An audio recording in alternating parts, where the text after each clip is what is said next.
The envelope sat on my kitchen counter for 3 days before I could bring myself to open it. 3 days of walking past it every morning, pretending it wasn't there, pretending my hands didn't shake every time I thought about what might be inside. The return address read Heritage DNA Labs in neat clinical letters that seemed to mock everything I thought I knew about myself. 23 years of being nobody, of being the girl who aged out of foster care with nothing but a garbage bag full of secondhand clothes and a heart full of questions.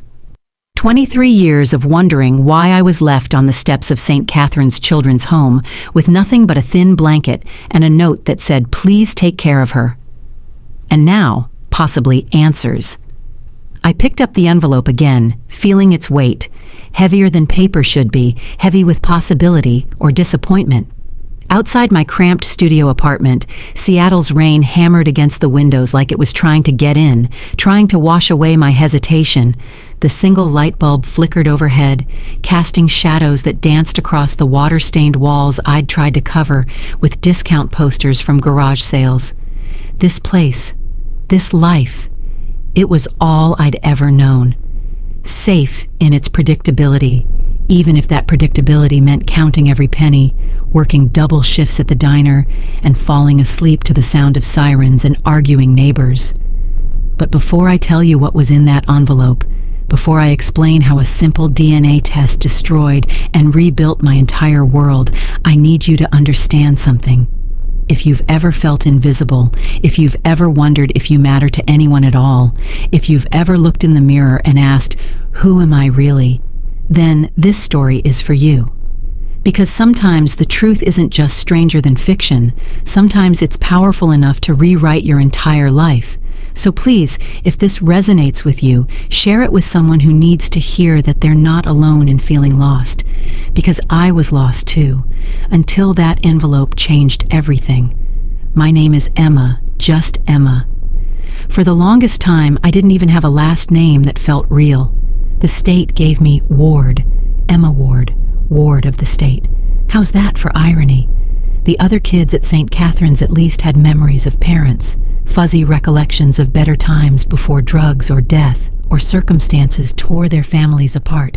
They had photos, sometimes a toy or a piece of jewelry that connected them to someone who once loved them. I had nothing.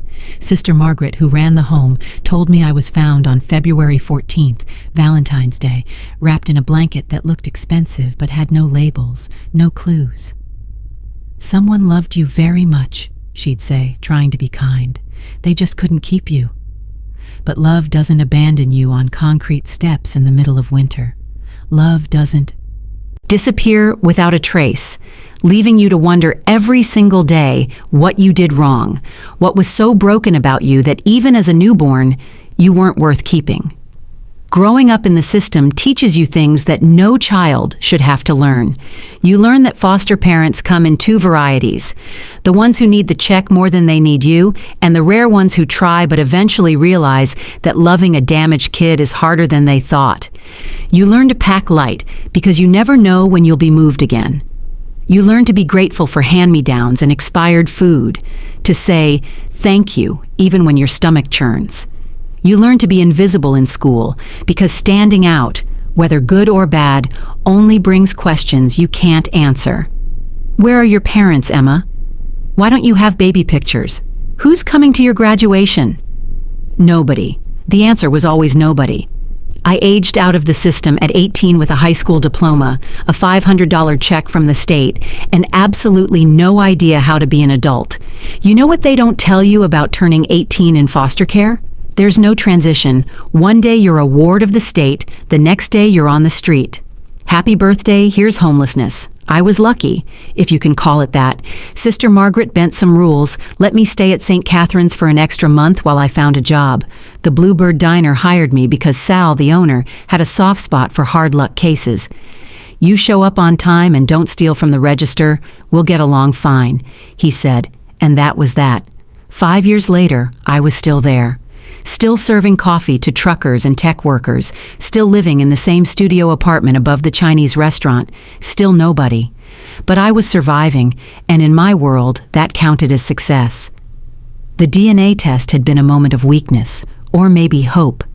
I'm still not sure which. Those ancestry commercials kept playing on the TV at the diner, showing happy families discovering their heritage, finding long-lost cousins, building family trees. Discover who you really are, the tagline promised.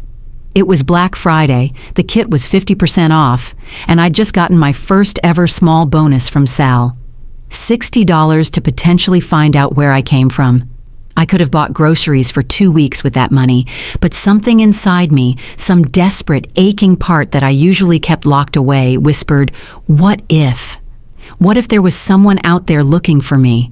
What if I had relatives who didn't know I existed? What if I wasn't nobody after all? The test itself was simple. Spit in a tube, mail it back, wait 6 to 8 weeks. I almost threw it away 3 times before finally dropping it in the mailbox. Then I tried to forget about it, pushed it to the back of my mind with all the other things I couldn't afford to think about. But forgetting isn't the same as letting go, and every day I checked my email with a mixture of dread and anticipation. The results came on a Tuesday. I was wiping down tables after the breakfast rush when my phone buzzed. Your heritage DNA results are ready. The exclamation point seemed cruel, too cheerful for something that might confirm my worst fear, that I was exactly as alone as I'd always believed. I waited until my break, locked myself in the diner's tiny bathroom, and logged in with shaking fingers. The ethnicity estimate was interesting but not surprising. European mix, mostly Irish and English, some German, but it was the matches section that made my heart stop. Parent-child, 99.9% probability match. Name, private user, message waiting, a message. Someone who shared half my DNA had sent me a message. My hands were shaking so badly I could barely click the link. The message was short, just 3 sentences that didn't make any sense. Is this really you? Please, I need to know. C. That was it. No explanation, no name, just an initial. I stared at it until the words blurred, then typed back, "Who are you? Are you looking for someone?" The response came within minutes. "Can we meet? Today? I can come to you." Every alarm bell in my head went off. You don't survive the foster system without developing a keen sense of danger, and meeting strangers from the internet ranked pretty high on the list of things not to do. But this wasn't just any stranger. This was someone who shared my DNA, someone who might have answers to questions I'd been asking my whole life. Public place, I typed. The Bluebird Diner on Pine Street, 3 p.m. I'll be there. The next 4 hours were the longest of my life. I broke 2 plates, mixed up 3 orders, and Sal finally told me to go home early because I was jumpy as a cat in a thunderstorm. I didn't go home. I sat in the back booth of the diner, the one where I could see everyone who came in, and waited. At 2:58, a woman walked in who made every head turn. Not because she was beautiful, though she was, but because she carried herself like someone who had never doubted her place in the world. Designer clothes that probably cost more than I made in 6 months. Perfectly styled auburn hair, the kind of posture they teach in finishing schools. She was maybe 50, with sharp cheekbones and green eyes that swept the diner with surgical precision. Those eyes found me and widened. Her hand went to her throat, and for a moment I thought she might faint. Then she was walking toward me, her expensive heels clicking against the cracked linoleum, and I could see she was crying.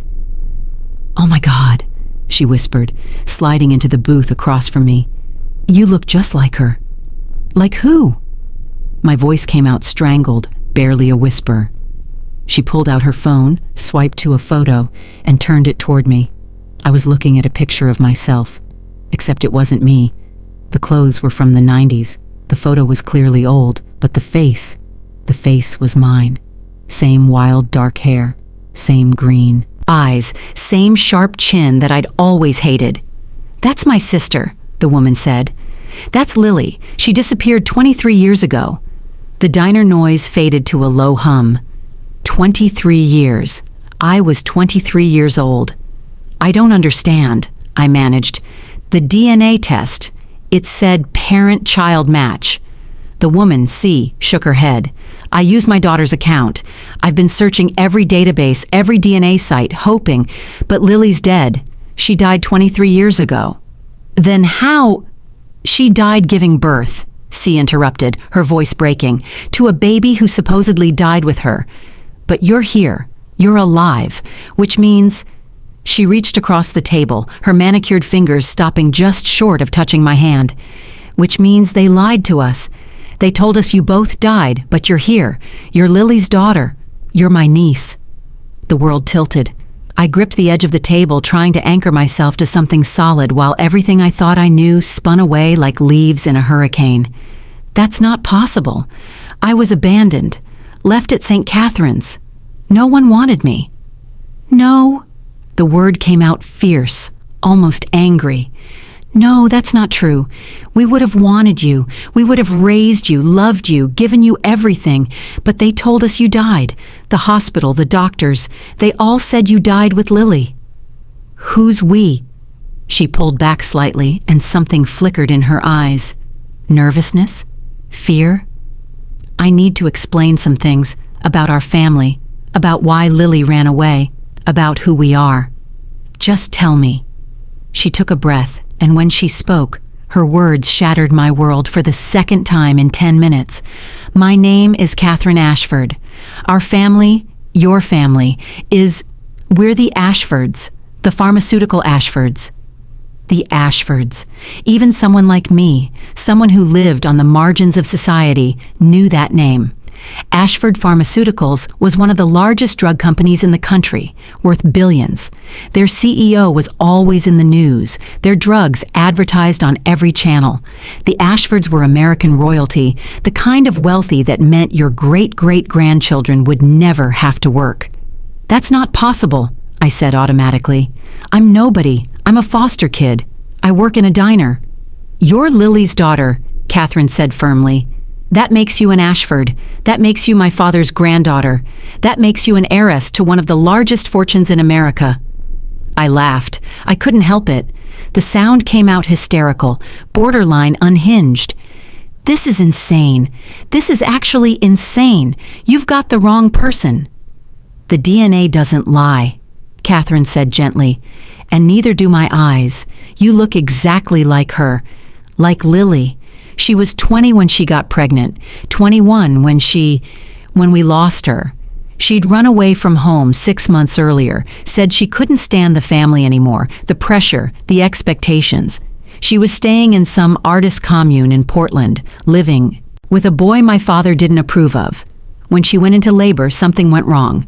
The hospital called us after it was over, said she'd hemorrhaged, that they couldn't save her or the baby. But I'm alive. Yes, Catherine whispered. You are, which means someone lied. Someone took you from that hospital and abandoned you at that orphanage. Someone stole you from us. My mind was racing, trying to process information that didn't fit into any framework I had for understanding the world. Why would someone do that? Catherine's face darkened. I can think of several reasons, all of them involving money. Lily was set to inherit a significant trust fund when she turned 21. She died 2 weeks before her birthday. That money, it went elsewhere. Where? To other family members, to people who benefited from Lily not having any heirs. The implication hung between us like a loaded gun. Someone in her family, my family, had orchestrated this, had stolen an infant from a hospital and abandoned her to the foster system to protect their inheritance. I need proof, I said. I need more than just DNA and a resemblance. I need proof that I'm who you think I am. Catherine nodded, like she'd expected this. There's a birthmark. Lily had one, a small port wine stain on her left shoulder blade. It's hereditary. I have one. My mother had one. Do you? My blood turned to ice. Slowly, I reached over my shoulder, touching the spot I'd always been self-conscious about, the reddish mark that looked like someone had spilled wine on my back. Yes, I whispered. Catherine made a sound somewhere between a sob and a laugh. It's you. It's really you. Emma. Is that what they called you? Emma? I nodded, not trusting my voice. Your real name, she said softly, is Isabella. Isabella Rose Ashford. Lily picked it out months before you were born. She used to talk to you, to her belly, calling you Bella. She loved you so much already. Isabella. The name felt foreign in my mind, like trying on clothes that belonged to someone else. But Rose. Something about Rose felt right, like an echo of something I'd once known. What happens now? I asked. Now? Catherine pulled out her phone. Now I call my father, your grandfather. He's going to want to meet you immediately. Wait! I grabbed her wrist as she started to dial. Just wait. This is too fast. This morning I was nobody, and now you're telling me I'm an heiress? That I have a grandfather? A family? Not just a family, Catherine said. You have uncles, aunts, cousins. There are 17 Ashfords in your generation alone. You have a trust fund that's been sitting untouched for 23 years, accumulating interest. You have a room in the family estate that Lily decorated for you before you were born. Father couldn't bear to change it. You have a whole life waiting for you. And enemies, I said, the pieces clicking together in my mind. If someone stole me to protect their inheritance, they're not going to be happy I'm back. Catherine's expression hardened. Let me worry about that. The important thing is you're alive, you're here, and you're coming home. I have a job, an apartment. Emma, Isabella, your trust fund is currently worth approximately $47 million. The number hit me like a physical blow. 47 million. I made $28,000 a year at the diner when tips were good. I think I need to sit down, I said, then realized I was already sitting. I think I need a drink. Catherine laughed, and for the first time, I could see the family resemblance. We had the same laugh, the same way of tilting our heads when amused. Lily used to say the exact same thing when she was overwhelmed. Genetics are fascinating, aren't they? Over the next hour, Catherine filled in the blanks of my stolen history. The Ashfords had made their fortune in pharmaceuticals, starting with my great-great-grandfather who developed a revolutionary pain medication in the 1920s. Each generation had built on that success, expanding the company, developing new drugs, accumulating wealth that seemed almost obscene when described in detail. My grandfather, William Ashford, was the current patriarch, 81 years old and still sharp as a razor. He'd had 3 children, Catherine, the eldest, my mother Lily, the middle child, and James, the youngest. James had 3 kids of his own, all in their 20s and 30s, all working for the family company in various capacities. Lily was different, Catherine said, stirring sugar into her coffee. The first normal human thing I'd seen her do. She was an artist, a free spirit. She hated the business world, the galas, the pretense. She wanted to paint, to travel, to live. Father indulged her because she was his favorite. But when she got pregnant and refused to name the father, refused to come home, they had a terrible fight. Who was my father? Catherine shook her head. We never found out. Lily wouldn't tell us. The birth certificate listed him as unknown. We searched for him after she died, thinking maybe he'd want to know about... Well, we thought you'd both died, but there was no trace of him. Another mystery, another missing piece. But I had bigger concerns. Your brother James, he inherited Lily's share? Catherine's jaw tightened. Yes. The trust was structured so that if Lily died without heirs, her portion would be divided among the surviving siblings. James got half, I got half. And if I'm alive, then Lily's portion reverts to you, all of it, plus 23 years of interest and investments. How much would James lose? Catherine did quick mental math. About 160 million, give or take. I whistled low. That's a lot of motive for keeping me dead. James wouldn't, Catherine started, then stopped. I want to say he wouldn't do something like that. But honestly, 23 years ago, he was different. Hungrier. He and his wife Margaret were struggling financially, had just had their first child. The inheritance changed everything for them. His wife, Margaret. The name rang a bell, but I couldn't place it. Yes, why? Nothing, just Familiar somehow. I rubbed my temples, feeling a headache building. This is insane. This whole thing is insane. I know it's a lot. A lot?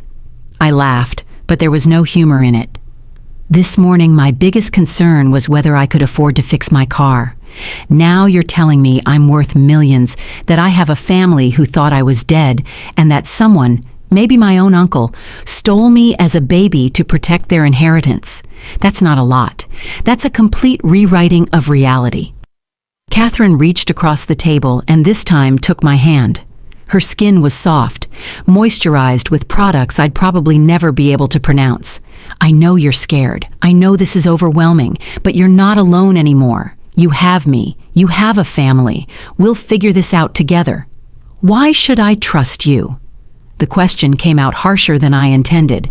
You could be anyone. This could all be some elaborate scam. You're right to be cautious, Catherine said, not looking offended. That's smart. How about this? We go to a hospital right now, today, and do an official DNA test.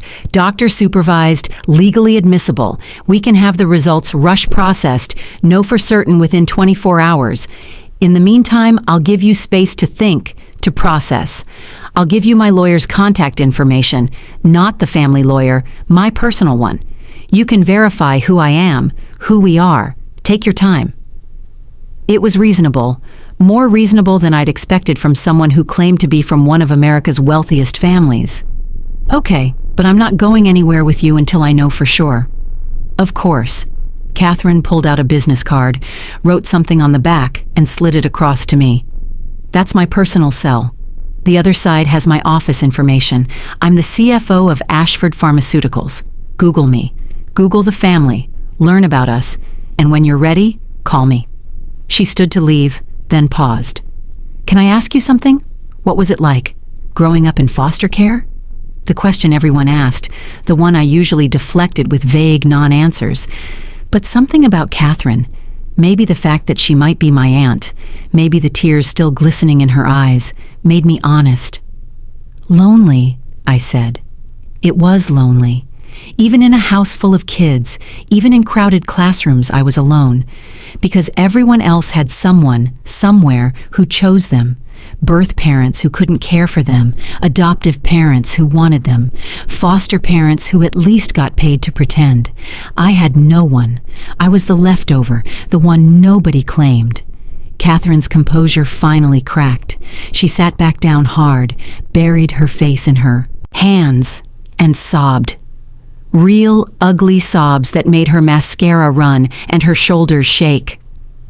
"We would have claimed you," she choked out. "We would have loved you. Lily would have loved you. You were wanted, Isabella. You were so wanted." And for the first time in 23 years, I cried for the family I'd never known I'd lost. The DNA test Catherine arranged was done at Seattle's most prestigious private hospital, the kind with valet parking and marble floors. She insisted on paying for everything, including the rush processing that would have cost me 2 months' salary. While we waited for the results, I did my research. The Ashfords were everything Catherine had said and more. Old money that had become new money through smart investments and pharmaceutical innovations. William Ashford was a legend in the business world, a man who'd turned a family company into a global empire. Catherine was equally impressive. Harvard MBA, youngest CFO in the company's history, married to a federal judge with 2 kids in Ivy League schools. James was harder to read.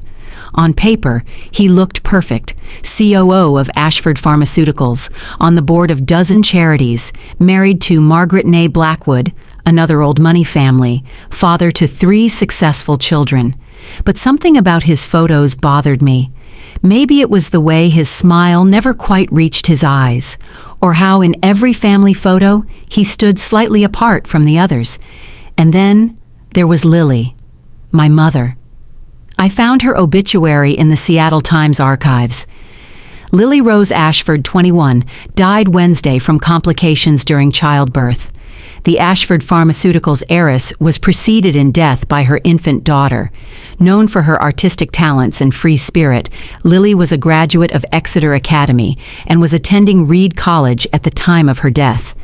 In lieu of flowers, the family requests donations to the Seattle Children's Hospital. There was a photo, the same one Catherine had shown me. Looking at it was like looking in a mirror to the past. We had the same wild hair that refused to be tamed, the same stubborn chin, the same eyes that couldn't quite decide if they were green or gray. But where my expression in photos was always guarded, closed off, Lily looked open, joyful, ready to take on the world. "You look like her." I jumped, spinning around to find a man standing behind me in the library where I'd been doing my research. He was tall, silver-haired, with the kind of presence that made everyone in his vicinity stand a little straighter. Even in casual clothes, though his casual probably cost more than my entire wardrobe, he commanded attention. "Mr. Ashford?" I guessed. "William," he corrected, moving to sit across from me with surprising grace for a man his age. "Catherine told me you'd be here.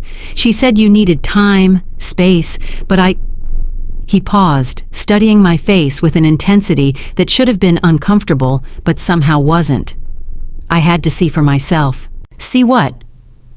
"If you were real, if you were really Lily's daughter, my granddaughter.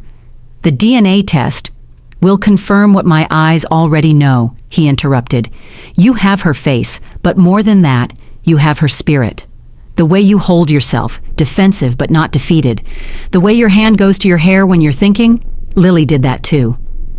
I hadn't realized I was doing it, but sure enough my fingers were twisted in a strand of hair. I let go quickly, self-conscious. "Tell me about your life," William said. It wasn't a request, so I told him. About the foster homes, all 7 of them. About aging out with nothing. About the diner, the studio apartment, the community college classes I'd had to drop because I couldn't afford them even with financial aid. I told him about 23 years of birthdays with no cake, Christmases with no family, achievements with no one to share them with. When I finished, William was crying. This titan of industry, this billionaire who probably hadn't shown weakness in decades, was crying openly in a public library. "We failed you," he said simply. "I failed you. I should have questioned it, should have demanded to see, but they said you were dead. The death certificate, the hospital records, everything said you died with her. Someone went to a lot of trouble to make you believe that." His expression hardened, and for a moment I could see the ruthless businessman who'd built an empire. "Yes, they did, and when I find out who, they're going to wish they'd never been born." "You suspect James." It wasn't a question, and William didn't pretend otherwise. James was different then. Ambitious, desperate. He'd made some bad investments, owed money to the wrong people. Lily's death, and yours, solved all his problems. But you can't prove it. No, the hospital records were destroyed in a fire 5 years later. The staff who were on duty that night have scattered. The only evidence we have is you. Alive when you should be dead. Abandoned when you should have been with family. "What about Margaret, James's wife?" William's eyes sharpened. "What about her?" The name sounds familiar. Margaret Blackwood. Was she connected to St. Catherine's somehow? I don't know, but I can find out." He pulled out his phone, typed something quickly. "I'm having my investigator look into it. If there's a connection, we'll find it." We sat in silence for a moment, the weight of 23 years of lies settling between us. "What was she like?" I asked finally. "Lily, my mother, what was she really like?" William's face softened. "Brilliant. God, she was brilliant. Not book smart like Catherine or business smart like James, but life smart. She saw through people, understood them in a way that was almost supernatural. She could paint your soul with a few brush strokes, capture your essence in watercolor. She loved fiercely, completely. When she laughed, the whole room lit up. When she cried, you'd do anything to make it stop." "Why did she run away?" William sighed. Because I tried to control her. I wanted her to be part of the company, to take her place in the family legacy. I pushed too hard, demanded too much. When she got pregnant and wouldn't tell us who the father was, I said things, terrible things. Told her she was ruining her life, throwing away her future. The last time I saw her, she said she'd rather die than raise her child in our world. The words hung between us, heavy with irony. She got her wish, I said quietly. No, William said firmly. No, she didn't. Because you're here. You survived. And if I know anything about my daughter, she fought like hell to make sure you did. Whatever happened in that hospital, however you ended up at that orphanage, I guarantee Lily had something to do with it. She saved you, even if it meant losing you. That doesn't make sense. It does if she knew someone in the family wanted you dead. The thought chilled me. My mother, dying in childbirth, using her last moments to arrange for me to disappear rather than let someone kill me. It was the kind of thing that happened in movies, not real life. But then, nothing about the last 48 hours had felt real. William's phone buzzed. He read the message, and his face went pale. Margaret Blackwood's sister was a nun, Sister Margaret. She ran St. Catherine's Children's Home until she retired 10 years ago. The pieces clicked into place with sickening clarity. James's wife's sister, the woman who'd raised me, who'd told me I was loved but abandoned. She'd known. All those years, Sister Margaret had known exactly who I was, where I came from, and she'd kept silent. I'm going to destroy them, William said quietly, and the calm in his voice was terrifying. James, Margaret, everyone who was involved in this. I'm going to take everything from them. No, I said, surprising myself. Not yet. They stole you? And if you go after them now, with no proof except DNA and circumstantial evidence, they'll lawyer up and walk away. They've had 23 years to cover their tracks. We need more. William studied me, and a slow smile spread across his face. You're definitely Lily's daughter. She was strategic too when she needed to be. What do you propose? Let me come home, I said, the words feeling strange in my mouth. Let me meet the family. Don't tell anyone except Catherine about the DNA test. Let them think I'm just someone who looks like Lily, someone you're projecting onto, and let's see who panics. You want to use yourself as bait. I want the truth, all of it. Not just who took me, but why. Not just how I survived, but who helped. I want to know everything. William reached across the table and took my hand. His skin was papery thin, but his grip was strong. You're home now, he said. Whatever happens, whoever was involved, you're home. You're in Ashford, and we protect our own. The DNA results came back the next day. 99.9% match. I was Isabella Rose Ashford, the girl who'd supposedly died 23 years ago. Catherine picked me up from my apartment that afternoon, taking in the water stains and peeling paint with a carefully neutral expression. Pack what you want to keep, she said. We'll send for the rest later. I looked around at my secondhand furniture, my thrift store clothes, my life of barely scraping by. There's nothing here worth keeping. Then we'll start fresh, she said simply. The drive to the Ashford estate took 2 hours, winding through increasingly expensive neighborhoods until we reached a gate that looked like it belonged to a national park. The driveway alone was longer than any street I'd ever lived on, lined with trees that had to be centuries old. And then the house came into view, and house was the wrong word entirely. It was a mansion, a castle, a small country. This is home? I asked, unable to hide my disbelief. This is home, Catherine confirmed. The entry hall was bigger than my entire apartment, with a chandelier that probably cost more than I'd make in a lifetime at the diner.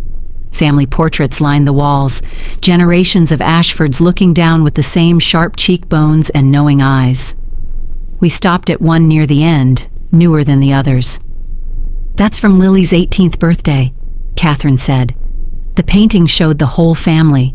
William looking younger and less worn, a woman who must have been my grandmother before she died, Catherine in her 30s, James looking handsome and hungry, and Lily, my mother, frozen in time, wearing a white dress and a smile that didn't quite reach her eyes. She hated that portrait, a voice said behind us, said it made her look like a virgin sacrifice. I turned to find James Ashford standing in a doorway, studying me with an expression I couldn't read. He was still handsome in his 50s, with silver at his temples and their father's commanding presence. But there was something else, too, something that made my instincts scream danger. "You must be Emma," he said, extending a hand. "Father told us about you. The resemblance is uncanny." I shook his hand, noting the slight tremor in his grip. "It's nice to meet you." "Is it?" He smiled, but it was all teeth, no warmth. "I imagine this must be overwhelming, going from poverty to this." "James," Catherine warned. "What?" "I'm just saying what everyone's thinking. Father finds a girl who looks like Lily, and suddenly she's family. We don't even know who she really is." "The DNA test," Catherine started, "could be faked, should be verified. We're talking about a significant inheritance here, Catherine. We can't just trust. We can trust the evidence." William's voice cut through the tension. He descended the main staircase with surprising vigor for his age. "And we can trust our eyes. This is Lily's daughter." "Lily's daughter is dead," James said flatly. "She died 23 years ago. I was there, remember? At the hospital? You saw what they wanted you to see," William interrupted. "Someone lied to us, James. Someone stole my granddaughter and left her to rot in foster care while we mourned her. That's insane." "Is it? Is it really more insane than the coincidence of a girl who looks exactly like Lily, has her DNA, and just happens to have been abandoned at a children's home run by your sister-in-law?" The room went silent. James's face had gone pale, but his expression remained controlled. "What are you implying?" "I'm not implying anything. I'm stating facts. Margaret's sister ran St. Catherine's. That's where Isabella was abandoned. Those are facts. Coincidence? There are no coincidences when it comes to $160 million. The number hung in the air like a weapon. James's jaw clenched. "You think I stole a baby? My own niece? You think I'm capable of that?" "I think you were desperate 23 years ago," William said calmly. "I think you owed money to people who break legs when you don't pay. I think Lily's death was convenient, and her baby's death was even more so." "How dare you? Where's Margaret?" William asked suddenly. "Where's your wife, James?" She's at her sister's, in Portland." "Sister Margaret retired 10 years ago, lives in Florida now." "Her other sister," James said, but the lie was obvious. William pulled out his phone, showed the screen to James. It was a flight itinerary. "Margaret booked a one-way ticket to Grand Cayman this morning. Funny time for a vacation, don't you think?" James's composure finally cracked. "This is ridiculous. You're constructing some conspiracy theory because you can't accept that Lily's gone. This girl is a con artist and you're all falling for it because you want to believe. Then you won't mind if we do another DNA test," I said, speaking for the first time since the confrontation began. "A legal one. Chain of custody. Court admissible. If I'm a con artist, it'll prove it." "Of course I don't mind," James said, but his voice was strained. "Test away, but when it comes back showing this girl is nobody, I expect an apology." He stormed out, pulling out his phone as he went. I could hear him leaving a voicemail. "Margaret, call me immediately. We have a problem." William turned to me, his expression grim but satisfied. "He'll make a mistake now. Panic makes people sloppy." "What if he runs?" "Then we'll know for sure he's guilty.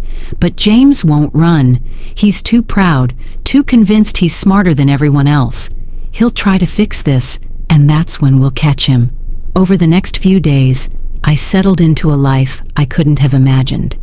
My room, not Lily's room, William wouldn't let me stay there yet, was bigger than anywhere I'd ever lived. The closet alone was the size of my old apartment. Catherine took me shopping, insisting on buying me a wardrobe that cost more than I'd made in 5 years. "You're in Ashford now," she said when I protested. "You need to look the part." But it was the small things that broke me. Having food whenever I wanted it, not having to calculate if I could afford breakfast and dinner, taking a shower without worrying about the hot water running out, sleeping in sheets that didn't scratch, in a room where the heat actually worked, and the family, not James, obviously, but the others, Catherine's children, my cousins, who welcomed me with curious enthusiasm. William's brother Charles, who flew in from Boston just to meet me, who told me stories about Lily that made her feel real for the first time. Even the staff, who'd known Lily, who cried when they saw me, who called me Miss Isabella like it was the most natural thing in the world. But James was always there, watching. And Margaret remained mysteriously absent, her vacation extending day by day. The break came a week later. I was in the library, reading one of Lily's journals that William had saved, when I heard voices in the hall. James and someone else, a woman with a slight accent I couldn't place. "Told you this would happen," the woman was saying. "I told you 23 years ago we should have made sure—" "Shut up," James hissed. "Not here." "Then where?" "Your father has investigators crawling all over the city. Sister Margaret is terrified. She wants to confess. She'll keep her mouth shut if she knows what's good for her. We all will." "And if the girl remembers?" "Remembers what?" "She was a newborn. The birthmark. Sister Margaret says she asks about it, about why she was left. I don't care what she asks. She can't prove anything." They moved away, their voices fading. But I'd heard enough. Sister Margaret was alive, was scared, and most importantly, might be willing to talk. I found William in his study. "I need to go to Florida." He looked up from his papers. "Sister Margaret? You heard?" "I have the house wired," he said simply. "James had a conversation I wasn't supposed to hear. Yes, you should go, but not alone." "Catherine?" "Me," he said, standing. "I want to look this woman in the eye when she tells me why she stole my granddaughter." We flew to Florida that night in the Ashford private jet, another surreal experience in a week full of them. Sister Margaret, Marie Blackwood now, lived in a modest retirement community in Fort Lauderdale. When she opened the door and saw me, she fainted. When she came to, lying on her floral couch with William glaring down at her, the first thing she said was, "I'm sorry." "Sorry?" William's voice was deadly quiet. "You're sorry? You stole an infant from her dying mother and dumped her in an orphanage, and you're sorry?" "I didn't steal her," Marie whispered. "I saved her." "What?" Marie struggled to sit up, her eyes never leaving my face. "You look just like her, like Lily. She'd be so proud of how you turned out." "You knew my mother?" "I met her once, the night you were born, the night she died." Marie took a shuddering breath. "I need to tell you everything. I've carried this for 23 years, and I need to tell you." "Then talk," William commanded. Marie nodded, gathering herself. "Margaret called me that night, said there was an emergency, that James needed my help. I didn't know what was happening until I got to the hospital. Lily was in labor, dying. The doctors were trying to save you both, but what? James was there with a doctor I didn't recognize. Private, he said, paid for in cash. They were waiting for Lily to die, and then they were going to let you die too. Make it look natural. Complications from birth." My blood ran cold. "They were going to kill me?" "The inheritance," Marie said miserably. "James owed so much money. Bad investments, gambling debts. People were threatening Margaret, threatening their son. If Lily died without heirs, James would inherit millions, enough to save them." "So you agreed to help murder a baby?" William's voice was ice. "No!" Marie looked horrified. "No, I could never. When I understood what they wanted, I refused. But then Lily, she was conscious for a moment near the end. She heard them talking, heard James say that at least the baby wouldn't suffer. and she grabbed my hand. Her grip was so strong for someone dying, and she begged me. "Save her," she said. "Please, save my baby." Tears were streaming down Marie's face now. I told James I would handle it, that I would make sure that it was done humanely. He believed me because I was a nun, because I was Margaret's sister. The doctor gave me a syringe, told me it would be painless, but I didn't use it. I took you from that room, told the nurses there had been a mistake, that you were being transferred to the NICU. And then I ran. To St. Catherine's. It was the only place I could think of. I knew they'd take you, no questions asked. I left you with a note saying you were loved, because Lily wanted you to know that. She wanted you to know you were loved.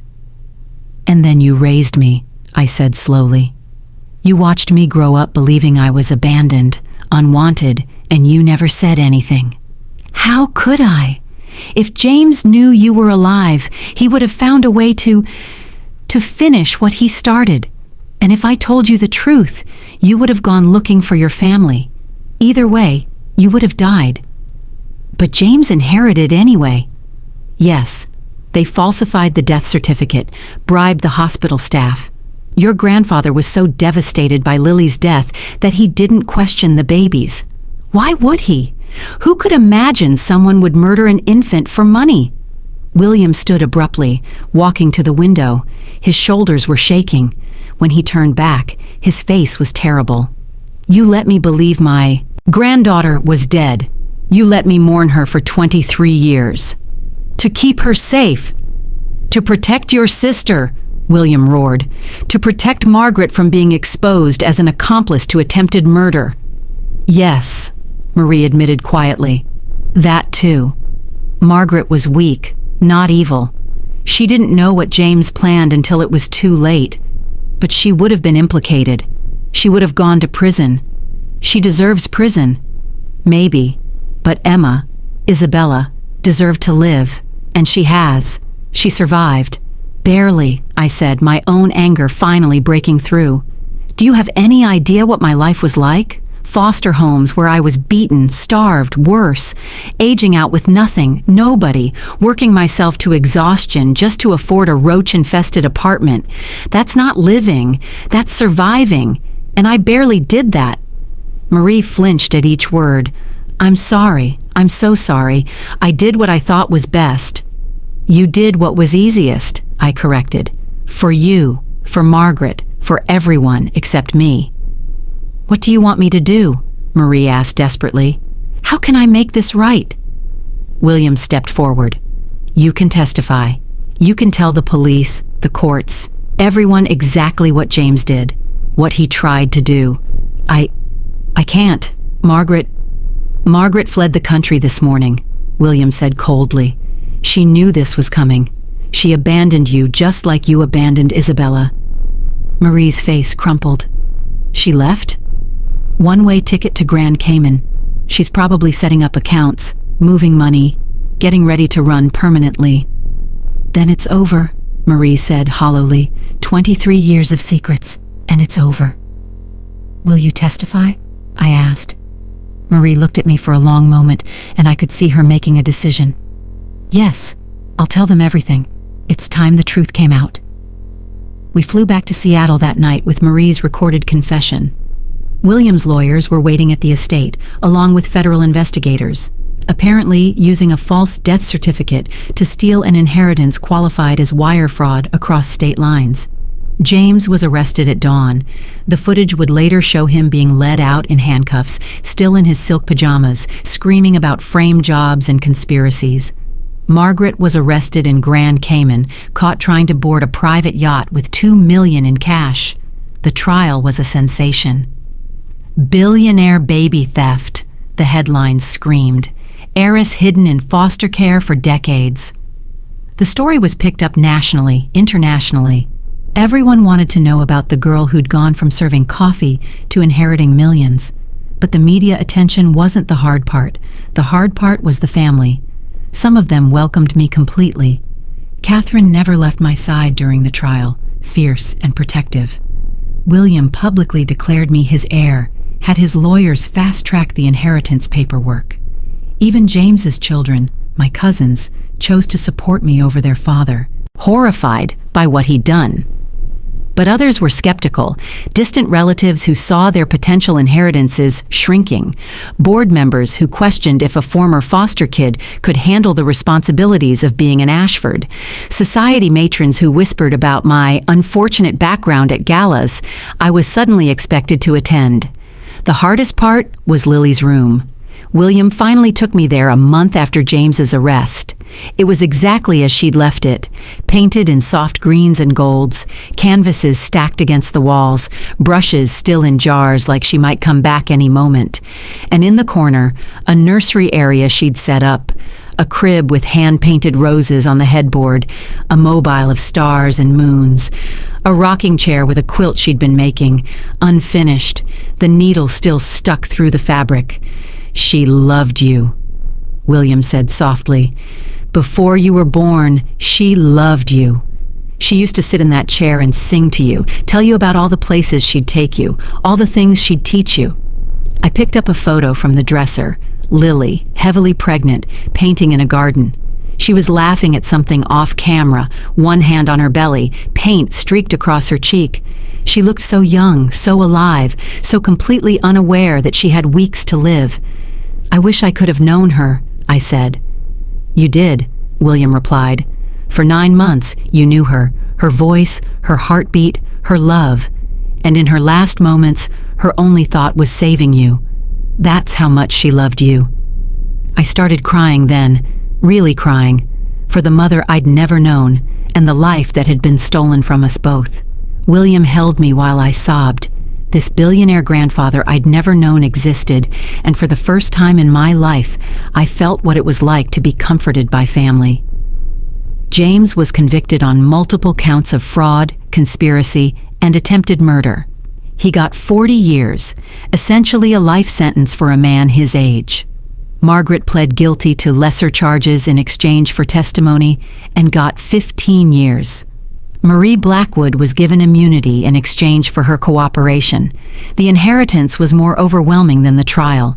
Not just the money, though suddenly having millions was surreal, but the responsibilities, board positions, charity obligations, social expectations. Catherine became my guide, teaching me how to navigate a world I'd only seen from the outside, how to dress, how to speak at galas, how to handle the pressure of being an Ashford. But I didn't want to just be a socialite spending inherited money. I wanted to do something meaningful, so I started a foundation, Lily's Light, focused on foster children aging out of the system, providing apartments, job training, college scholarships, all the things I'd needed and never had. She would have been proud, William told me at the foundation's launch. Lily always wanted to help people, to make a difference. You're carrying on her legacy. It's been a year. Now since that DNA test changed everything. A year since I went from Emma Ward, nobody, to Isabella Rose Ashford, heiress. Some days I still can't believe it's real. I wake up in my beautiful room in the family estate and expect to be back in my studio apartment, all of this revealed as an elaborate dream. But it's not a dream. The family portraits that now include me aren't a dream. The trust fund that means I'll never worry about money again isn't a dream. The grandfather who texts me bad jokes every morning and the aunt who's become my best friend aren't dreams. Neither are the nightmares, though. The what-ifs that haunt me. What if Marie hadn't been there that night? What if she'd been as cruel as her sister? What if I'd never taken that DNA test? What if I'd spent my whole life not knowing who I was, where I came from, that I was loved? But mostly, I think about Lily, my mother, who I look like, but will never really know. Sometimes I stand in her room, surrounded by her art, and I talk to her. Tell her about my day, about the foundation, about the life I'm building with the fortune she never got to give me herself. I tell her about William, how he's teaching me the business, grooming me to take over parts of the company. About Catherine, who's shown me what having a sister feels like. About the cousins who've welcomed me, the extended family that's embraced me, the life I never imagined I could have. And sometimes, when the light hits one of her paintings just right, or when William tells a story that makes her feel real and present, I swear I can feel her. Not like a ghost or anything supernatural, but like an echo. Like the love she poured into me for 9 months left an imprint that 23 years of loneliness couldn't erase. The truth is, I'll never know what my life would have been like if James hadn't tried to have me killed, if I'd grown up as Isabella Ashford from the beginning, surrounded by wealth and family and opportunity. Maybe I would have been softer, kinder, less suspicious of people's motives. Or maybe I would have been spoiled, entitled, another trust fund kid who never learned the value of anything because everything came easy. But that's not who I am. I'm Emma Ward and Isabella Ashford, foster kid and heiress, nobody and somebody. I'm the girl who survived what should have killed me, who found her way home after 23 years lost. I'm proof that family isn't just about blood or money or names. It's about the choice to love someone, to claim them, to fight for them. My name is Isabella Rose Ashford, but my friends still call me Emma. I serve on the board of Ashford Pharmaceuticals, but I still remember what it's like to serve coffee for tips. I live in a mansion, but I volunteer at homeless shelters, remembering when I was one paycheck away from the street. I have a trust fund worth millions, but the most valuable thing I own is a photo Catherine found, Lily holding me in the hospital, minutes after I was born, looking at me like I was the most precious thing in the world, because I was. To her, I was everything. And even though James tried to steal that from me, even though I spent 23 years believing I was unwanted, the truth was always there, waiting to be discovered. I was loved, I was wanted, I was worth saving, and in the end, that's worth more than all the Ashford millions combined. But the story doesn't end with justice served and fortunes reclaimed. Real life is messier than that, more complicated. There were still secrets to uncover, wounds that wouldn't heal, and a mystery that had haunted me since Marie's confession. Who was my father? Lily had never told anyone, had taken that secret to her grave. But someone had to know. Someone, somewhere, had loved my mother, had created me with her. And now that I had resources, I was going to find him. The search started with Lily's journals, boxes of them that William had saved. Her writing was like her painting, vivid, emotional, unfiltered. I read about her childhood, her struggles with the family expectations, her love of art and music and freedom. And then, in a journal from the year before she died, I found him. Met someone today at the gallery opening, D. He sees the world like I do, not as it is, but as it could be. We talked for hours about art, life, the prison of expectations. He doesn't know who I am, doesn't care about the Ashford name or money. He just sees me, really sees me. I think I'm in love. D. Just an initial, but it was more than anyone had known before. The entries about him continued for months, passionate and vague in equal measure. She never wrote his full name, as if protecting him even in her private thoughts. But she wrote about their time together, concerts in underground clubs, art shows in abandoned warehouses, long drives to nowhere in particular. Dee says we should run away together, leave everything behind, his obligations, my family, all of it. Just disappear and be ourselves somewhere where the Ashford name means nothing. Sometimes I think he's right. Sometimes I think running is the only way we'll ever be free. And then, 3 months before I was born, I'm pregnant. I haven't told Dee yet. I'm terrified he'll run, terrified he'll stay for the wrong reasons. The family can never know about him. If they find out who he is, they'll destroy him. Better for everyone to think I don't know who the father is. Better for him to be free. The entries about him stopped after that. Either she stopped writing about him or those pages had been removed. But I had a time frame now, and Catherine had mentioned gallery openings. It took weeks of searching through old society pages and event photos. But finally, I found it. A photo from a gallery opening at the Seattle Contemporary Art Museum, dated exactly when Lily's journal mentioned meeting someone. There she was, my mother, radiant in a black dress, laughing at something off camera. And next to her, partially visible, was a man's hand on her elbow, wearing a distinctive ring, a silver band with a Celtic knot pattern. It wasn't much, but it was something. I hired a private investigator, the best money could buy, and gave him everything I had: the initial D, the ring, the timeline, the gallery connection. "Find him," I said. "Find my father." While the investigator searched, life continued its surreal new normal. Board meetings where billion-dollar decisions were discussed over coffee. Charity galas where I wore dresses that cost more than most people's cars. Family dinners where William would tell stories about Lily, keeping her memory alive for both of us. But it was the quiet moments that meant the most. Catherine teaching me to play chess, the Ashford family tradition. William showing me Lily's favorite spot in the garden, where he'd planted roses after she died. Even James's children, my cousins, who'd chosen family over their father, including me in their lives despite everything. The investigator called 6 weeks later. "I found him," he said simply. "But you're not going to like it." David Reeves. That was my father's name. He was 51 now, a successful architect with his own firm. Married, with 3 children. Living in Portland, less than 3 hours away. He'd been there my whole life, building his career, his family, his perfect life, while I was bouncing between foster homes. "Does he know?" I asked the investigator. "About me?" "Unknown, but there's more." He paused, and I could hear him choosing his words carefully. David Reeves's biggest client for the past 20 years has been Ashford Pharmaceuticals. Specifically, he's worked directly under James Ashford on multiple projects. The room spun. My father had been working with the man who'd tried to kill me for 20 years. "Could he have been involved?" I asked, though the words felt like broken glass in my throat. "It's possible. The timeline is suspicious. He started getting Ashford contracts right after you were born, right after Lily died. It could be coincidence, or it could be payment for staying quiet about his dead daughter." "I'm sorry."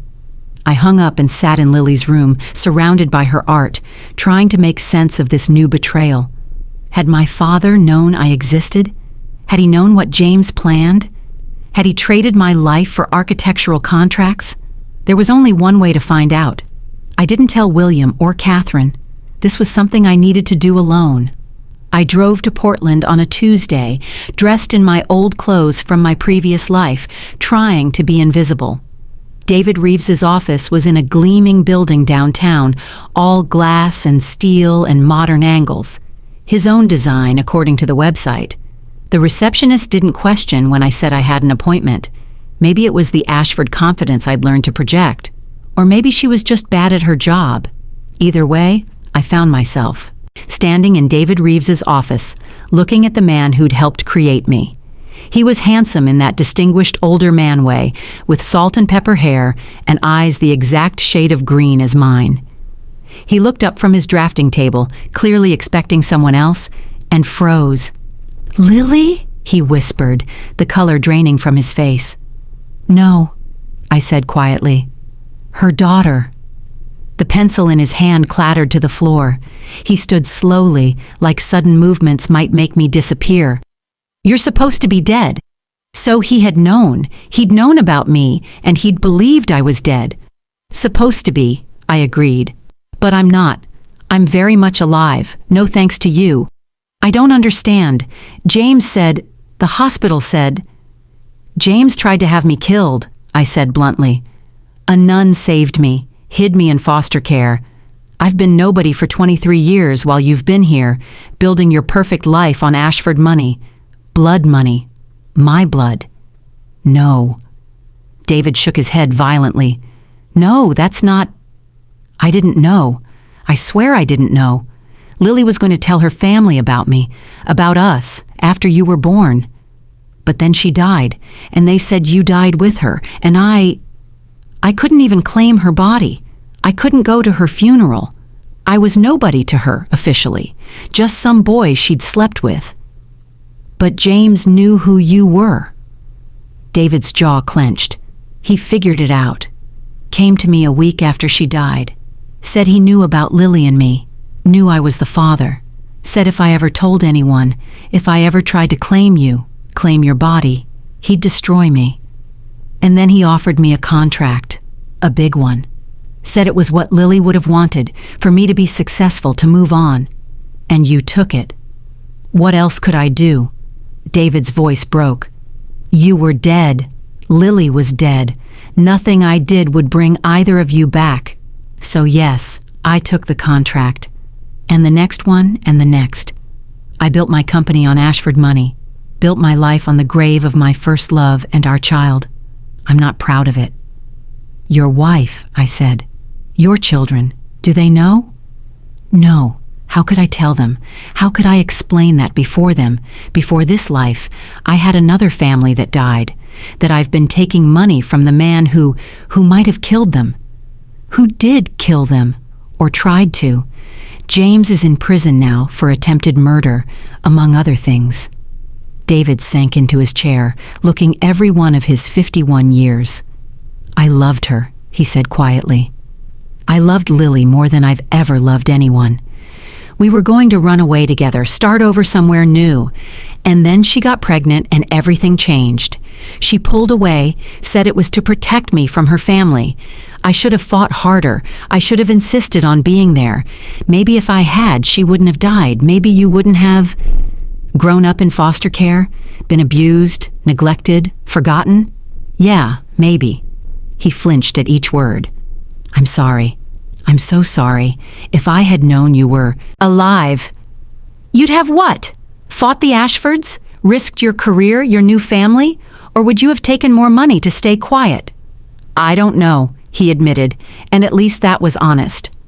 I want to say I'd have fought for you, but I was young and scared, and James was terrifying. He still is. Not anymore. He's in federal prison. And you? What are you now? I'm Isabella Rose Ashford. I'm taking my place in the family, claiming my inheritance. I'm everything James tried to prevent me from becoming. David studied me, and I could see him cataloging the features we shared, the similarities that marked me as his. You look like her, but you're stronger. Lily was brilliant and passionate, but she could be fragile. You're steel. Foster care does that to a person. What do you want from me? He asked. Do you want me to publicly acknowledge you?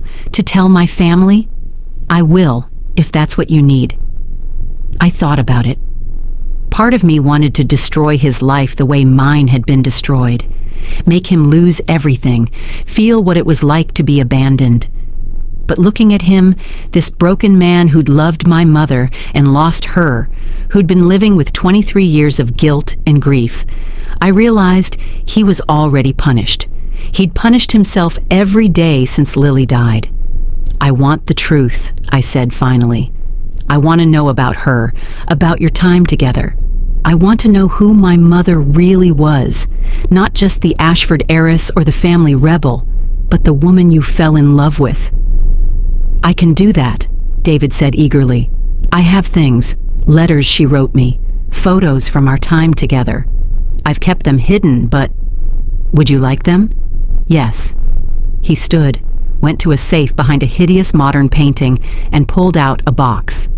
Inside were treasures, photos of Lily I'd never seen, laughing and carefree and young.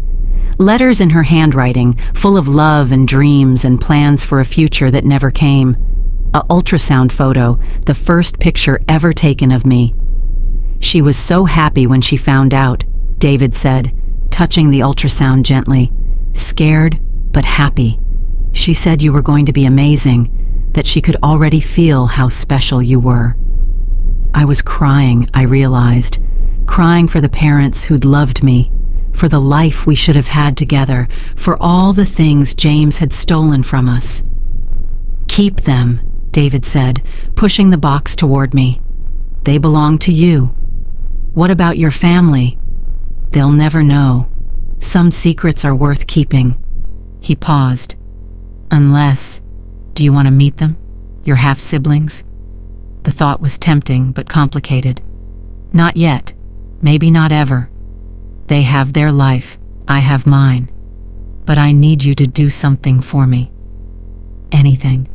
Cut ties with Ashford Pharmaceuticals. No more contracts, no more blood money. Build your company on your own merits, not on silence about a murdered girl and her stolen baby. Done. I'll withdraw from all current projects today. And if I need you, for medical history, for testimony, for anything, you'll be there.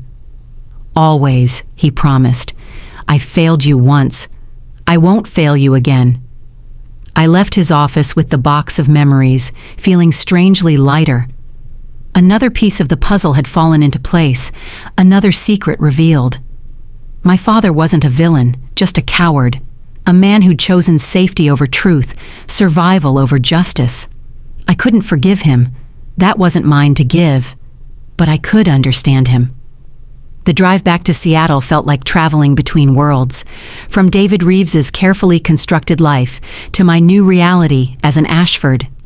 Both felt surreal, like I was playing a part rather than living my truth. But maybe that's what identity always is, a performance we refine until it feels real. William was waiting in the garden when I got home, sitting on the bench where he and Lily used to talk. "Catherine said you went to Portland," he said without preamble. "You found him. Your father." There was no point in lying.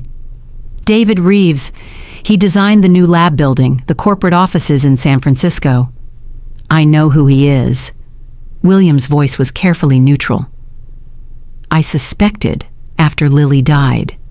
The timing, his sudden appearance in James's orbit. But I had no proof, and frankly, I was too destroyed to care.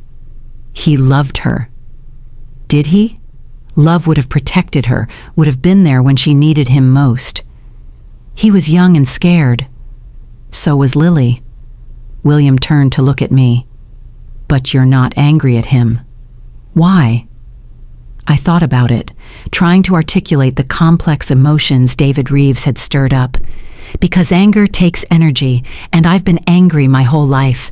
At the parents who abandoned me, at the foster families who hurt me, at the world that forgot me. I'm tired of being angry. I just want to understand, to have answers, to move forward. That's very mature of you. That's survival. You learn in foster care that holding on to anger is like drinking poison and expecting someone else to die. It only hurts you. William patted the bench beside him, and I sat, the box of memories between us. Together, we looked through the photos, the letters, the evidence of a love that had created me and destroyed so many lives. "She was happy," William said wonderingly, looking at a photo of Lily and David at some outdoor concert, both of them laughing at something off camera. "I haven't seen her look that happy in any photos from her last year, but here, she's radiant." He made her happy. Until he didn't. Until she was alone, pregnant, dying, and he was nowhere to be found. She pushed him away to protect him from the family, from James. Maybe, or maybe she knew what he was, weak, malleable, the kind of man who would take blood money rather than fight for justice. There was nothing to say to that because it was true. David Reeves had chosen the easy path, the safe path, and I'd paid the price for his cowardice. "What are you going to do about him?" William asked. "Nothing. He's cutting ties with the company, and he'll be there if I need him for anything. But otherwise, he stays in his life. I stay in mine. You're more forgiving than I would be. I'm more tired than you know." We sat in comfortable silence, watching the sun set over the estate grounds. This had become our routine, these evening conversations where William would share memories of Lily and I would share stories from my past, building a bridge between the life I'd lived and the one I was living now. "There's something else," William said eventually, "something I've been waiting to tell you until you were ready." "What?" He pulled out an envelope, old and yellowed, my name written across it in unfamiliar handwriting. "Lily wrote this the night before she died. She gave it to a nurse, asked her to make sure you got it when you turned 18. The nurse kept it all these years, finally brought it to me after she saw the news coverage of the trial." My hands shook as I took the envelope. A letter from my mother, words from beyond the grave. I opened it carefully, afraid it might crumble, and read, "My darling Isabella, if you're reading this, it means I'm gone and you're grown. 18 years old, I can barely imagine it.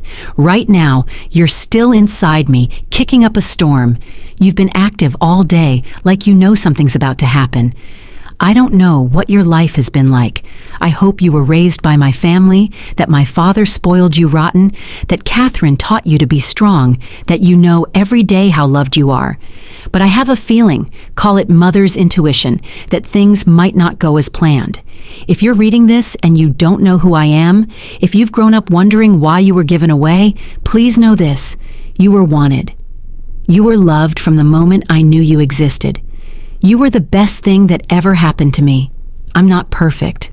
I've made mistakes, pushed away people who loved me, kept secrets that should have been shared. Your father, I'm sorry I can't tell you who he is, but it's for his protection and yours. Just know that you were conceived in love, real love, the kind that makes you believe in forever, even when you know better. I don't know what kind of woman you've become, but I know you're strong. You have to be. You're an Ashford, and we're nothing if not survivors. But more than that, you're mine. And I've put all my hope, all my dreams, all my love into you. Live boldly, my darling girl. Make mistakes. Fall in love. Create something beautiful. Don't let anyone tell you who you're supposed to be. Decide for yourself. And know that somewhere, somehow, I'm watching and I'm so proud of you. All my love, Mom. P.S. If you ever meet your grandfather, tell him I forgive him. Tell him I understand. And tell him to forgive himself. Life's too short for that kind of guilt. I was sobbing by the end, ugly crying that made my whole body shake. William wrapped his arms around me, and he was crying too, both of us mourning the woman who'd loved us and left us too soon. She forgave me, he whispered. Even then, even knowing she was dying, she forgave me. She loved you. And you. God, she loved you. Every line of that letter. She loved you so much. I folded the letter carefully, tucking it into the box with the other memories. My mother had loved me, had wanted me, had tried to give me a message of hope even as she was dying. It was more than I'd ever dared to hope for. The months that followed were a whirlwind of adjustment. The trial concluded with James getting the maximum sentence, Margaret only slightly less. The media attention eventually died down, moving on to the next scandal. I threw myself into the foundation work, using my story to advocate for foster kids, to change the system that had failed me so many times. But it was the quiet changes that mattered most. Learning to trust Catherine when she said she loved me. Accepting William's pride in my accomplishments, no matter how small. Building relationships with cousins who saw me as family, not competition. And slowly, carefully, building a relationship with myself. With Isabella Rose Ashford, this person I was becoming.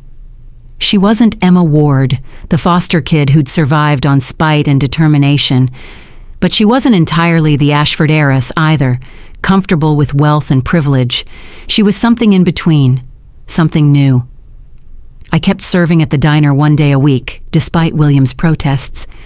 I need to remember, I told him.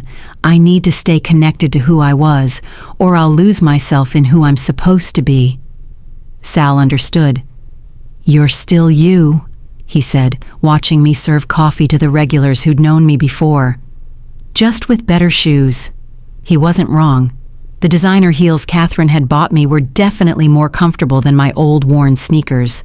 But they took me to the same places.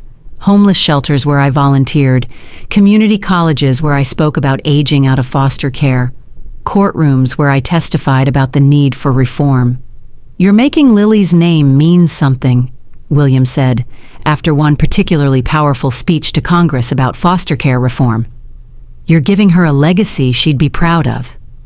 But I wasn't doing it for Lily, not really. I was doing it for Emma Ward, the girl I'd been. For all the Emma Wards out there, forgotten and discarded, surviving on nothing but determination, they deserve to know they mattered, that their stories were important, that someone who'd walked their path remembered them. The first anniversary of finding out who I was came faster than expected. Catherine threw a party, small, family only, but still more elaborate than any birthday I'd ever had. There was cake and champagne and presents, but the best gift was the simplest: a photo album William had made, filled with pictures from the past year. Me at my first board meeting, looking terrified but determined. Me with Catherine at a charity gala, both of us laughing at some shared joke. Me in the garden with William, learning about the roses he'd planted for Lily. Me with my cousins, looking like I'd always belonged there. "You've built a beautiful life," William said, watching me flip through the pages. "We've built it," I corrected. "I couldn't have done any of this alone." "No," he agreed, "but you survived alone for 23 years. You're stronger than any of us." Strength isn't always a choice. Sometimes it's just the absence of alternatives. "Lily would have been so proud of you," Catherine said, raising her champagne glass. "To Isabella Rose Ashford, who came home at last."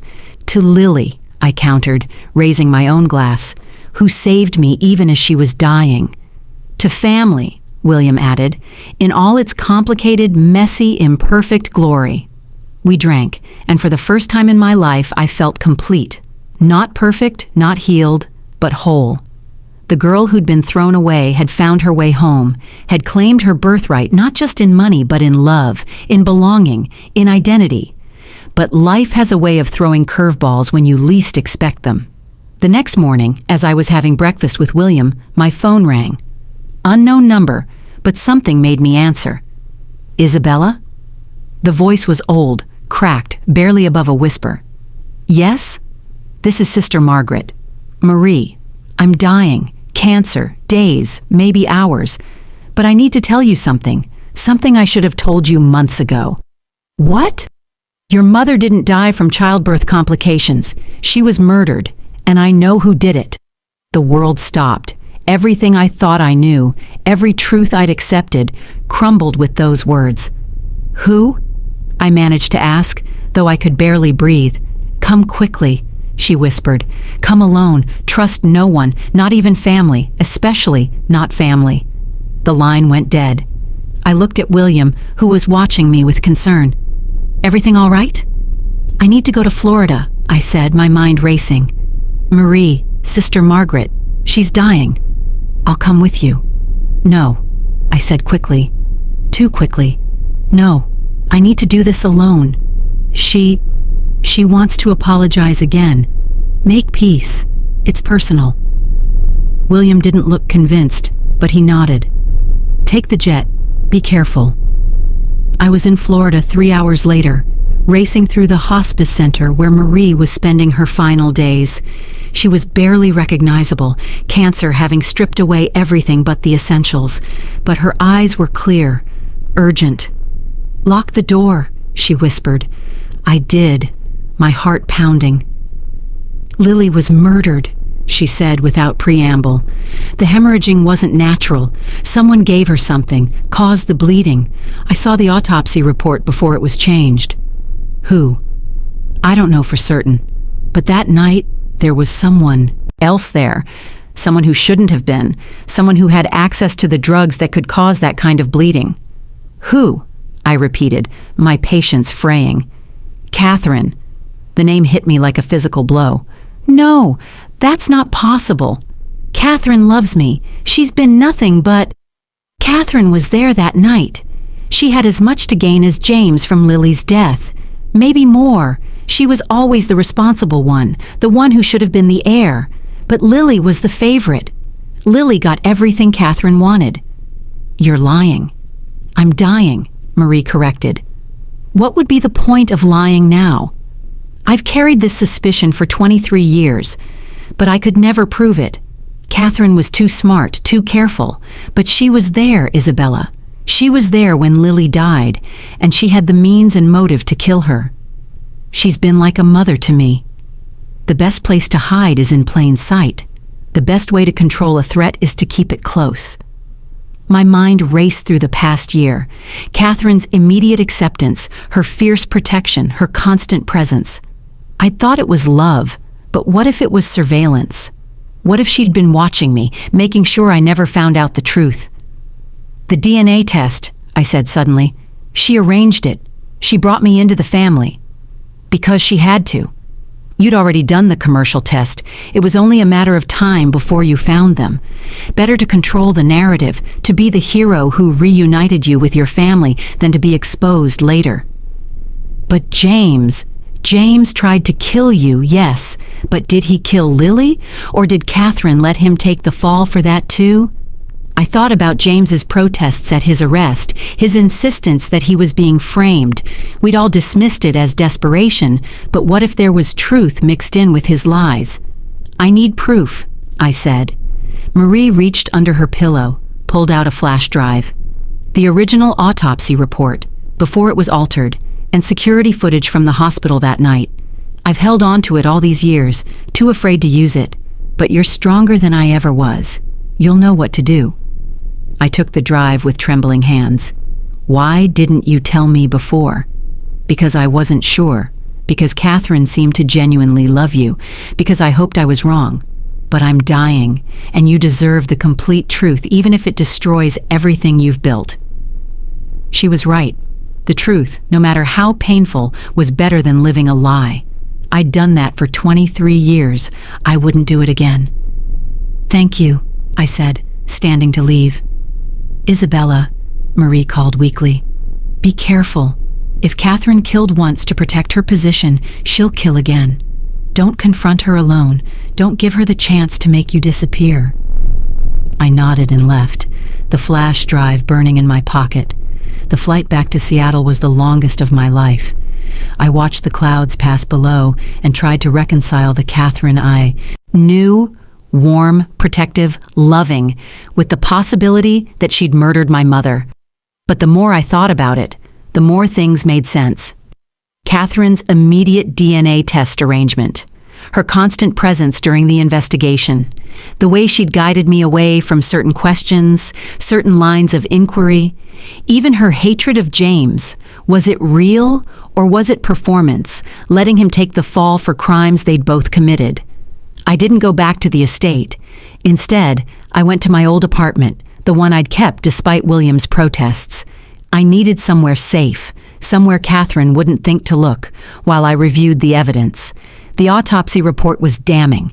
High levels of oxytocin and ergot alkaloids in Lily's blood. Drugs that could cause severe hemorrhaging if administered incorrectly. Drugs that Catherine, with her pharmaceutical background, would have known how to use. The security footage was grainy, but clear enough. Catherine entering Lily's room an hour before the hemorrhaging started. Catherine leaving just as the alarms began going off. Catherine in the hallway, calm and composed, while everyone else panicked.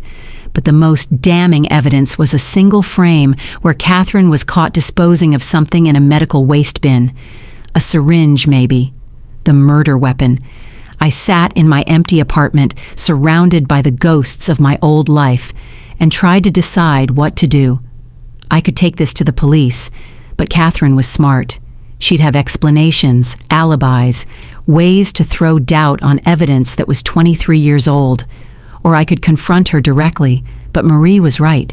That was dangerous, possibly fatal. In the end, I chose a third option. I called David Reeves.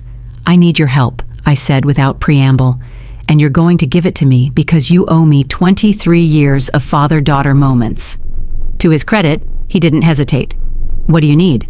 "Protection, witnesses, and a way to make Catherine confess." We met at his office, after hours, just the two of us, and the truth I'd discovered.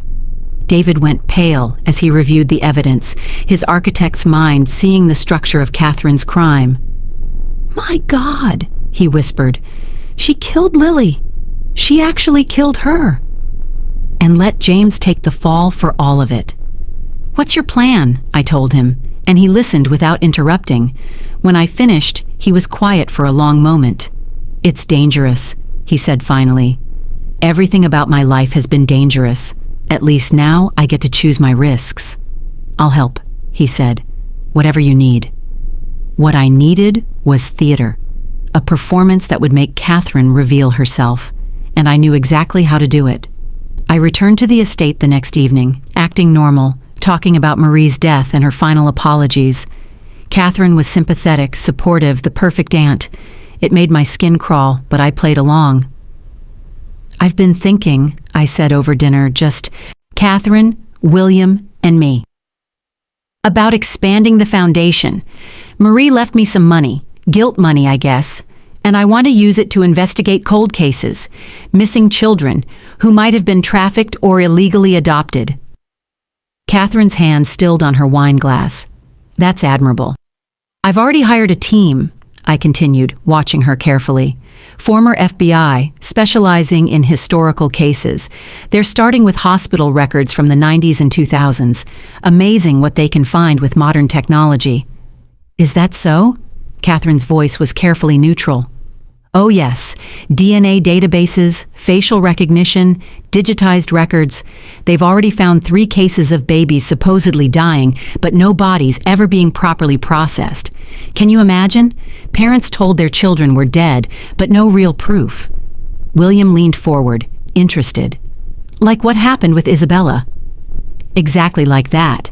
Makes you wonder how many other families are out there, mourning children who might still be alive." Catherine took a sip of wine. "I'm sure it's rare. What happened to you was exceptional. Maybe, or maybe it was part of a pattern.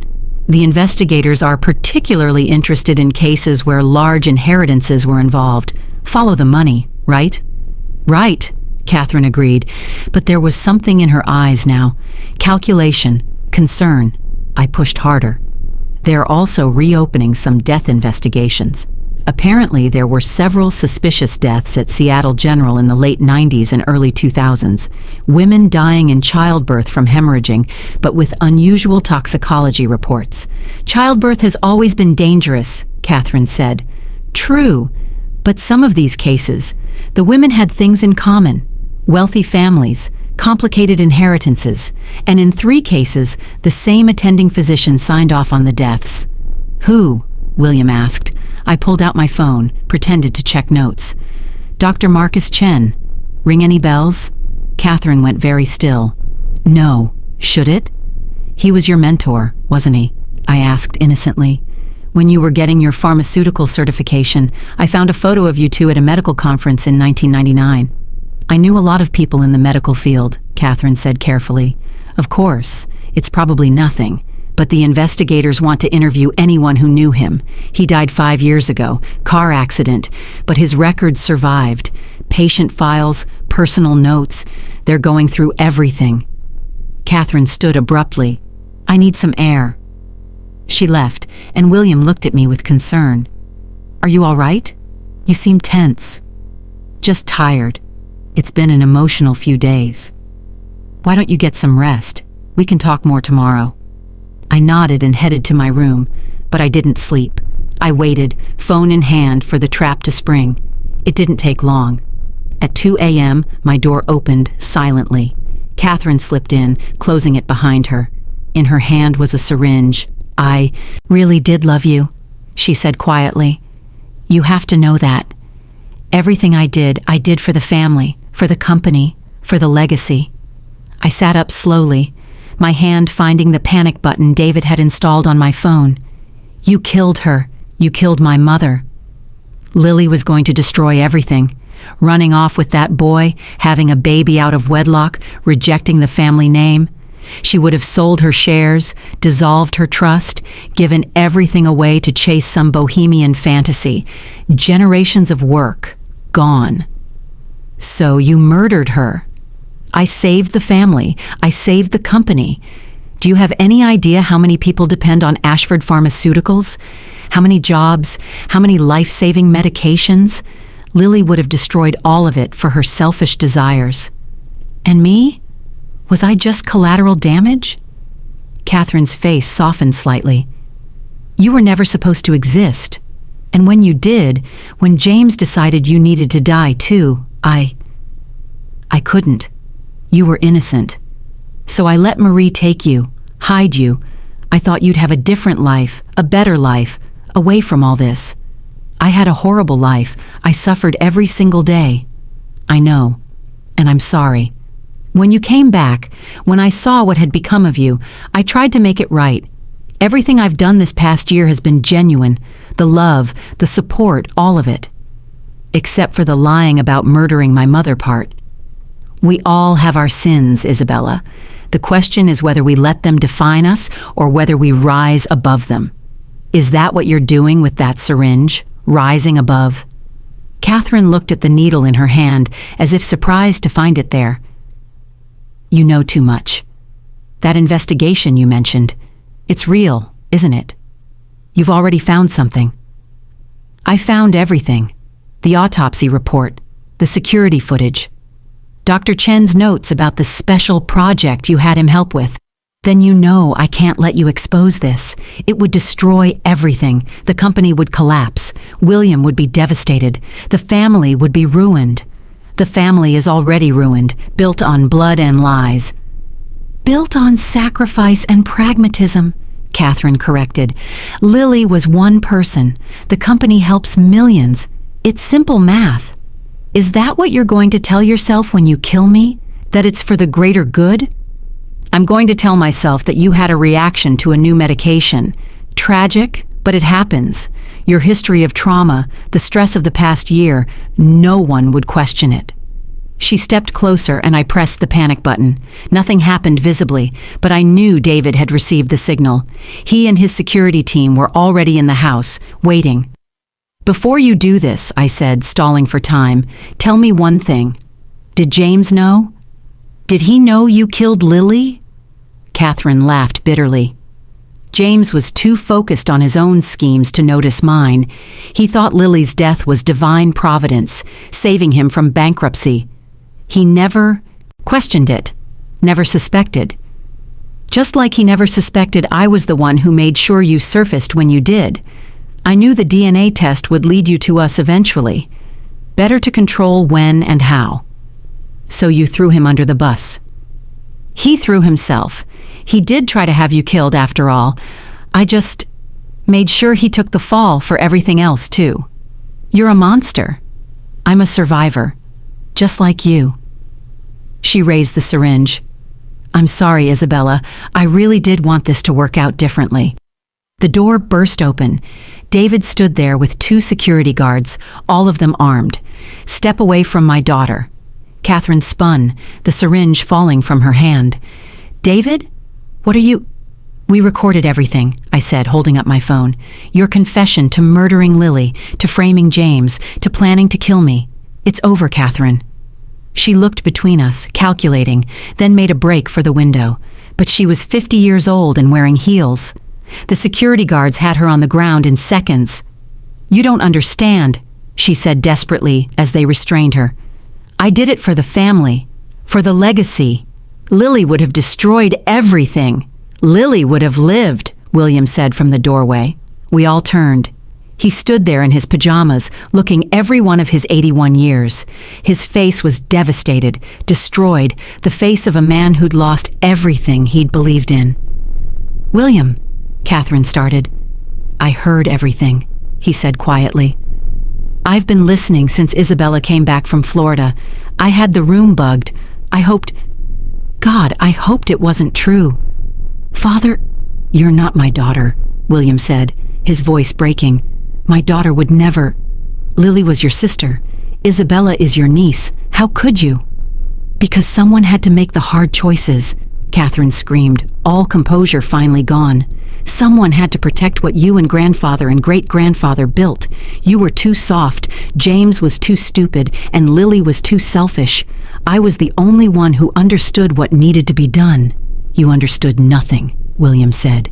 You destroyed everything, the family, the legacy, all of it. It's all built on blood now, Lily's blood, the blood you spilled. The police arrived then, real police, not just security. They read Catherine her rights while she stared at William, still trying to make him understand. But there was no understanding to be found, only horror and grief, and the ruins of a family built on lies. As they led her away, she looked back at me one last time. I really did love you, she said. That was never a lie. I know, I said, and surprisingly, I meant it. That's what makes it worse. After she was gone, William collapsed into a chair, aging a decade in minutes. Both of them, he whispered, both James and Catherine. My children are murderers. No, I said firmly, going to kneel beside him. Lily wasn't. Lily was good and kind and brave. She died protecting me. That's your true legacy, not the money or the company, but the love she had for her child. How can you be so forgiving? They destroyed your life. No, I said. They tried to, but I survived. I found my way home. I found you. And now, finally, I have the truth. All of it. David stepped forward. Mr. Ashford, I know I have no right to be here, but you protected my granddaughter, William said, looking up at him. When her own family tried to kill her, you protected her. That gives you every right. I failed, Lily. I won't fail, Isabella. Dad? The word slipped out before I could stop it. 23 years of longing compressed into a single syllable. David's eyes filled with tears. Yeah, kiddo. Dad? It was awkward and strange, and 23 years too late, but it was also real. Another piece of my identity clicking into place. The aftermath was brutal. Catherine's arrest, the second Ashford to be charged with attempted murder, made international headlines. The company stock plummeted. The board called emergency meetings. The family name became synonymous with scandal. But we survived. William, despite his age and grief, fought to stabilize the company. Not for the money or the prestige, but for the employees, the patients who depended on their medications, the good that could still be done. I stood beside him, learning, helping, becoming the heir he'd always wanted Lily to be. David became part of our strange, fractured family. Not fully. His other life, his other family, remained separate. But he was there for important moments, building the relationship we'd never had the chance to have. The trial was worse than James's had been. Catherine, brilliant to the end, tried to claim insanity, tried to paint herself as a victim of family pressure and expectation. But the evidence was too strong, her confession too clear. She was convicted of murder in the first degree, attempted murder, conspiracy, and a host of other charges. Life in prison without the possibility of parole. I visited her once after the sentencing. She looked smaller in prison gray, her perfect composure finally cracked beyond repair. Why? I asked. Just help me understand why. Because I loved this family more than anything, she said simply. More than my sister, more than myself, more than right or wrong. I loved it enough to kill for it, to die for it. Can you understand that kind of love? No, I said honestly. I can't. Then you're luckier than you know. I left and never went back. Some bridges, once burned, can't be rebuilt. Some betrayals cut too deep to heal. But life went on. The foundation grew, helping thousands of foster kids find homes, education, futures. The company recovered, with new leadership and new ethics guidelines. The family name, tarnished but not destroyed, slowly began to mean something positive again. And I finally, truly became Isabella Rose Ashford. Not the lost. Heir, not the foster kid made good, not the victim of family conspiracy. Just Isabella, a woman with a complicated past and a determination to build something better from the ruins. William lived another 3 years, long enough to see me graduate from business school, to walk me down the aisle when I married a man who loved me for who I was rather than what I was worth, to hold his great-grandchild, a daughter I named Lily. She would have been so proud, he said, holding baby Lily for the last time. Your mother would have been so proud of who you've become. I had good teachers, I said, squeezing his frail hand. The best grandfather anyone could ask for. And you, he said, his voice fading, were worth everything. Worth the pain of learning the truth, worth the loss of the illusions, worth everything. You came home, Isabella. Against all odds, you came home. He died peacefully in his sleep that night, and I inherited everything: the company, the estate, the fortune. But more importantly, I inherited the responsibility to make it all mean something, to ensure that the blood spilled in the Ashford name wasn't wasted. It's been 10 years now since that DNA test changed my life. 10 years since I discovered who I was, where I came from, what had been stolen from me. The wounds have scarred over, though they still ache sometimes. The truth, complete and terrible, has set me free in ways I never expected. I still work at the diner once a month. Sal says I'm his worst waitress, too distracted by the foundation work I do on breaks, but his most faithful. "You don't forget where you came from," he says approvingly. "That's rare in rich folks." But I'm not rich folks, not really. I'm Emma Ward, who became Isabella Ashford, who became herself. A mixture of both and neither, shaped by tragedy, but not defined by it. I'm a mother now, a wife, a CEO, a philanthropist. But underneath all that, I'm still the girl who survived what should have killed her, who found her way home after 23 years in the wilderness. My daughter Lily will grow up knowing exactly who she is, where she comes from, that she is loved beyond measure. She'll know her history, the good and the bad, the triumph and the tragedy. She'll know about the grandmother she's named after, the artist who died saving her daughter. She'll know about the great-grandfather who built an empire and the relatives who nearly destroyed it. She'll know it all because secrets are what poisoned our family, and truth, however painful, is the only antidote. Sometimes I dream about the life I might have had if none of this had happened. If Lily had lived, if I'd grown up as Isabella Ashford from the beginning, would I have been happier? Softer, less suspicious of kindness, less grateful for basic decency? There's no way to know, and honestly, I'm not sure I'd change things even if I could, because this path, brutal as it was, led me here. To this life, this family, this purpose. It taught me that identity isn't about blood or money or names. It's about choices. The choice to survive, to forgive, to build something better from the ashes of what was destroyed. My name is Isabella Rose Ashford, but my friends still call me Emma. I am the daughter of Lily and David, the granddaughter of William, the niece of murderers, the mother of hope. I am proof that you can be thrown away and still matter, that you can be nobody and somebody simultaneously, that you can lose everything and still win in the end. And if you're out there, feeling forgotten, abandoned, like you don't matter to anyone, know this: you do matter. Your story matters. You are not defined by the circumstances of your birth or the cruelty of those who should have protected you. You are defined by your choices, your strength, your refusal to give up. I was a forgotten orphan. Then a DNA test linked me to one of the richest families in the country. But the real discovery wasn't the money or the name or even the family. It was learning that I had always been enough, had always been worthy, had always been loved, even when I couldn't see it, even when the world tried to convince me otherwise. That's the truth that no one can steal, no lie can obscure, no betrayal can destroy. We are all worthy of love, of family, of belonging. Sometimes we just have to fight to find it, and sometimes, against all odds, we do. Thank you for listening to my story. If this story moved you, and if you believe that everyone deserves to have their true worth seen, please like this video and share it with someone who needs to hear this message. Comment below and tell me, what was the moment in the story that resonated with you the most?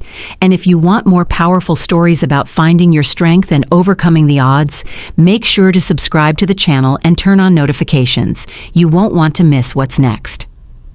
End.